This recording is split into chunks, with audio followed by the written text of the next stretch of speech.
Thank you and good morning. Again, my name is Jacqueline Noisette and I'm the coordinator for the Small Business Resource Center. The Small Business Resource Center provides workshops and one-on-one technical assistance to customers who are seeking to navigate through the district's regulatory environment. The way we do that, we have external and internal partnerships that come in to provide those services. We have the DC Chamber of Commerce, we have the DC Bar Pro Bono Program, the DC Women Business Center, we have the International Revenue Service, the Latino Economic Development Corporation, Washington Area Community Investment Fund, and we also have our internal partners. We have our Business License and Corporations Division, and we're looking to increase the level of internal service providers in the Business Resource Center. The way the Resource Center basically works, we have the one-on-one sessions, and we provide individual tutorials and explanations of the business license process.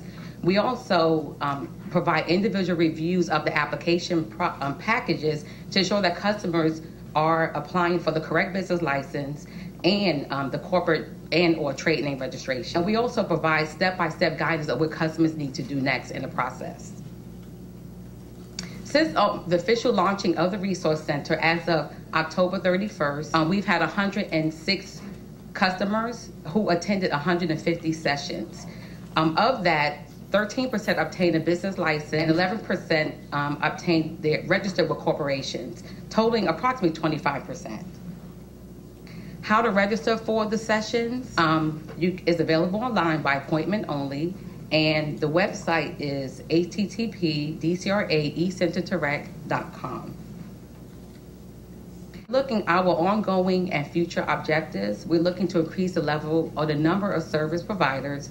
We're also looking to increase the number of trainer sessions we provide to our partners. We've had one with our business licensing division, with our special events division, and we're also, this next week coming, we have our permits division that's going to provide us a trainer sessions for our service providers.